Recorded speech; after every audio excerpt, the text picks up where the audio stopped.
एक श्री कृष्ण भगवान के अतिरिक्त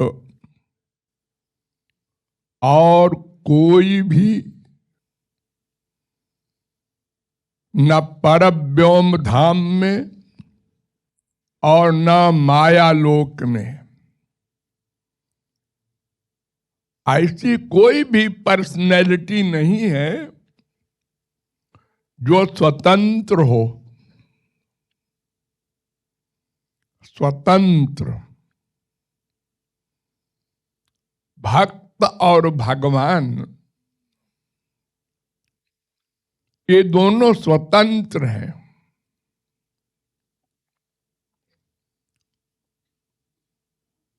वैसे तो हम लोग पागल की तरह बोलते रहते हैं, मुझे किसी की परवाह नहीं, मैंने कभी किसी के आगे हाथ नहीं फैलाया।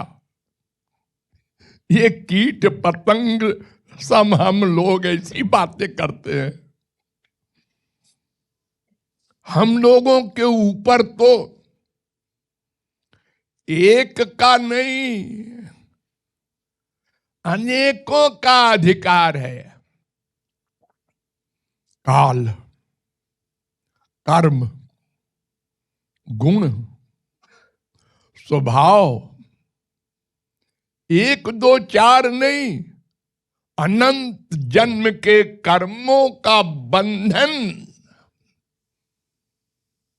अनंत पापों का बंधन, अनंत पुण्यों का बंधन और फिर मानसिक रोगों का बंधन, काम, क्रोध, लोभ, मोह, ईर्ष्या, द्वेष। अरे कोई ठिकाना है? हमारे ऊपर कितने लोगों का शासन है।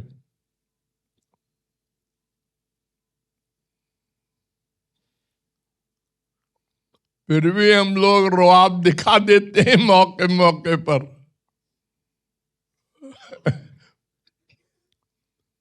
बड़े बड़ी पावर वाले चैलेंज किए थे, रावण वगैरह।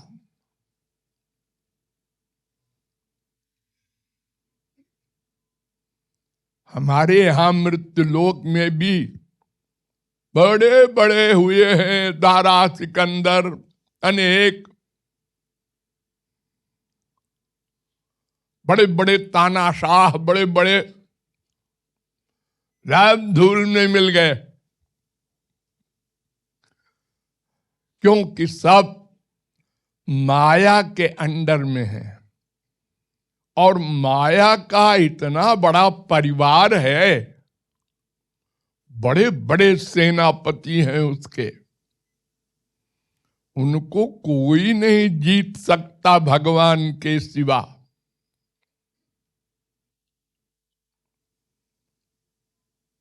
अतएव संसार में कोई भी मायाधीन जीव स्वतंत्र नहीं है।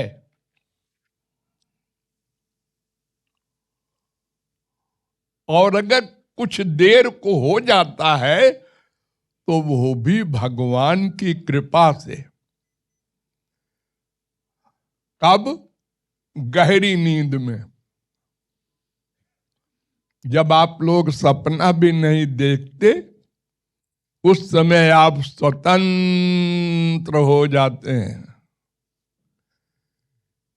क्योंकि मन नहीं रहता आपके साथ शासन करने वाला, और सारे शासन मन से संबंध रखते हैं। आप सुषुप्ति अवस्था में घंटे 2 घंटे जो भी रहते हैं, स्वतंत्र रहते हैं, किसी की परवाह नहीं।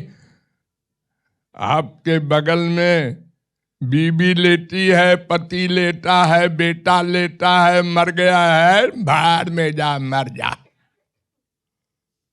खर्राटे में हम लोग सो रहे हैं,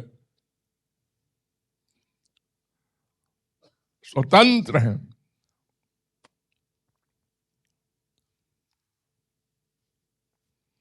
लेकिन वास्तव में सदा को स्वतंत्र भगवत प्राप्ति के बाद होता है। विद्यते हृदय ग्रंथिश्छिद्यन्ते सर्व संशया क्षीयन्ते चास्य कर्माणि तस्मिन् दृष्टे परावरे। उस परब्रह्म के दर्शन के बाद ही कोई स्वतंत्र हो सकता है। ये 3 प्रकार के जो कर्म हैं हमारे साथ, ये सबसे बड़ा बंधन है। संचित कर्म, प्रारब्ध कर्म और क्रियमाण कर्म।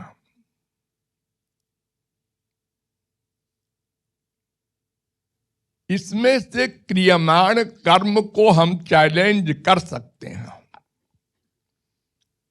भगवान की शरण में चले जाएं तो क्रियमाण कर्म हमारे माने वर्तमान काल के कर्म ऐसे हो सकते हैं कि हमको किसी की परवाह न हो। जिमि हरि शरण न एक बाधा,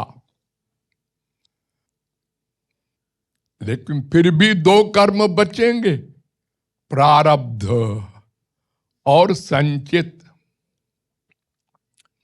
इसमें प्रारब्ध को भी हम चैलेंज कर सकते हैं भगवत प्राप्ति पर, भगवत कृपा से।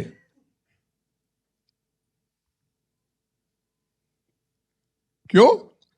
प्रारब्ध में क्या होता है? अच्छा बुरा बस यही तो होगा।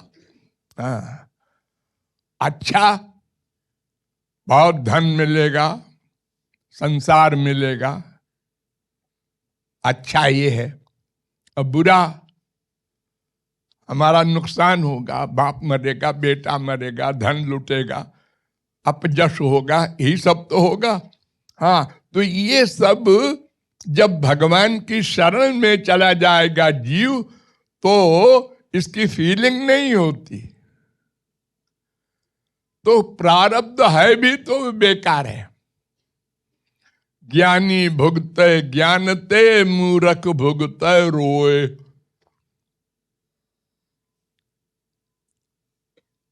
ज्ञानी का भी बाप मरेगा, बेटा मरेगा, धन लुटेगा, वो भगवत कृपा मानेगा।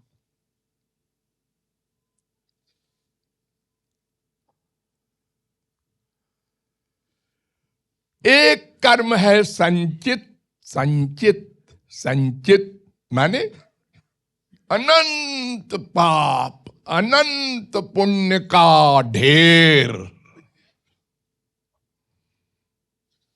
अगर आप कहें हम उसको भी भोग के समाप्त कर देंगे, इम्पॉसिबल। क्यों? क्योंकि वो अनंत है।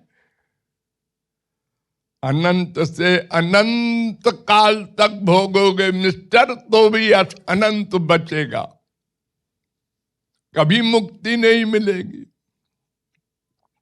लेकिन भगवत प्राप्ति होने पर भगवान अहं त्वाम सर्व पापेभ्यो मोक्षयिष्यामि, क्षमा कर देंगे हम अर्जुन तेरे सब पापों को, अनंत जन्मों के।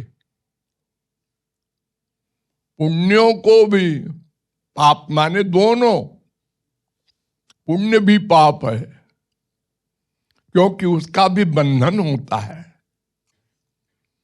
पुण्य का फल तो मिलेगा ना, वो भोगना पड़ेगा, कंपलसरी है। जैसे पाप का फल भोगना पड़ता है, ऐसे पुण्य का फल भी भोगना पड़ेगा। स्वर्ग जाना पड़ेगा, धन मिलना है वो मिलेगा, घर बैठे मिलेगा। ये सब बंधन है उसका भी। ये सब क्षमा कर देते हैं भगवत प्राप्ति होने पर। तब जीव स्वतंत्र होता है, तब चैलेंज कर सकता है। उसके पहले बकवास है, पागल का प्रलाप है। वो चाहे दुर्वासा का पावरफुल हो, जिसके नाम से कांपते थे बड़े बड़े धुरंधर पावर वाले,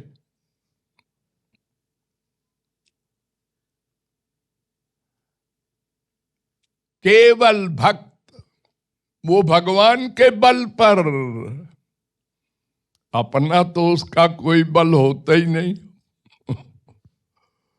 वो तो सरेंडर कर देता है, माने भगवान के ऊपर छोड़ दिया अपने को। अब भगवान को कोई जीते तब भक्त को ऊपर नंबर आवे। अब भगवान को कौन जीते? न तत्समश्चाभ्यधिकस्य दृश्यते, वेद का चैलेंज है, उसके समान ही कोई नहीं है, अधिक का तो प्रश्न ही नहीं, सब उसके अंडर में है। अनंत ब्रह्मा, अनंत विष्णु, अनंत शंकर, अनंत इंद्र, वरुण, कुबेर सब सर्वेंट हैं उसके। अगर कोई चैलेंज करे तो देखो ब्रह्मा को क्या नचाया श्री कृष्ण ने अवतार काल में। कोई हो बचेगा नहीं।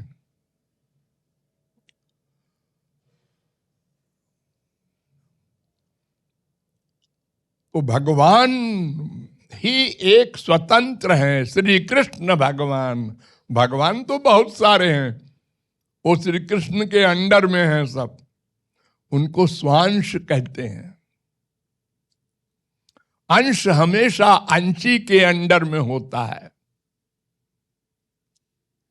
हम विभिन्नांश हैं, फिर भी भगवान के अंडर में माया, माया के अंडर में हम, हमारे ऊपर डबल शासक है।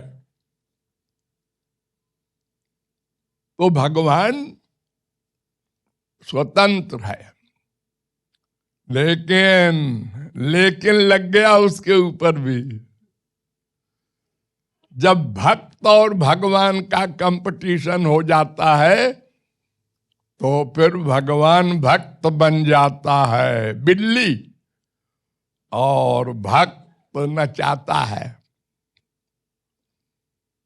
दुर्वासा से भगवान ने कहा अहम भक्त पराधीन। वेद शास्त्र सब कहते हैं मैं स्वतंत्र हूं, लेकिन अहम भक्त पराधीन, पराधीन हूं।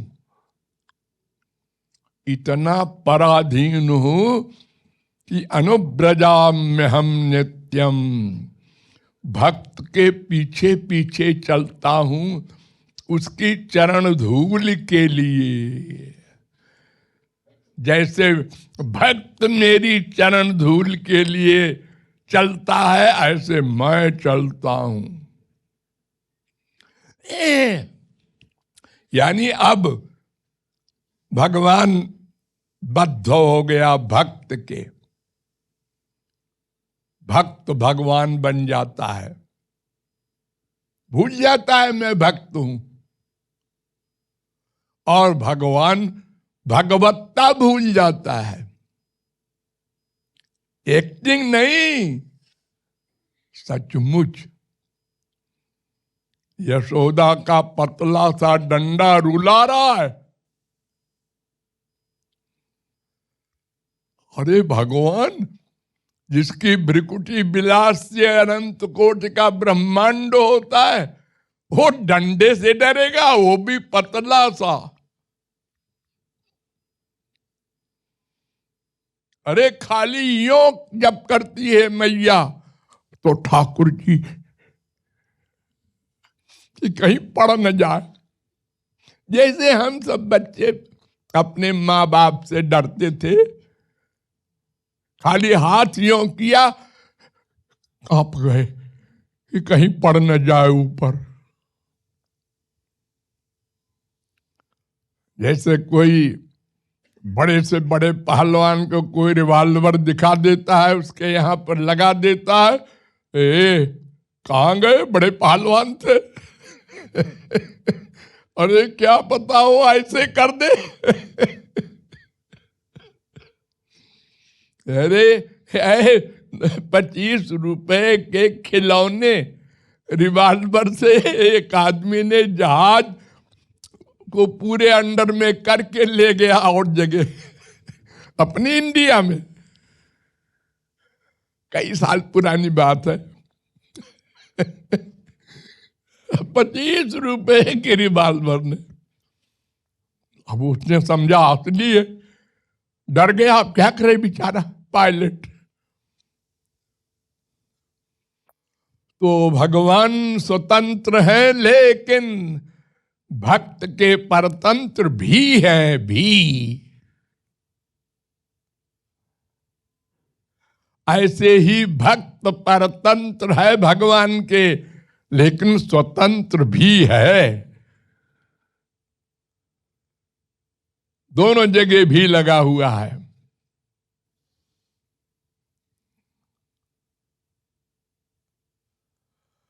भजन्ति वैष्णवाः कृष्णम कृष्णश्च वैष्णवाः तथा। भक्त भगवान को भजता है, भगवान भक्त को भजते हैं। दोनों स्वतंत्र हैं, दोनों परतंत्र हैं एक दूसरे के। लीला में, फैक्ट में नहीं। फैक्ट में दोनों स्वतंत्र हैं। तो यहां पतंग श्री कृष्ण को बनाया गया है, लेकिन श्री कृष्ण का जब दूसरा स्वरूप बताया जाएगा तो भक्त पतंग हो जाएगा। ये भी ध्यान रखना है।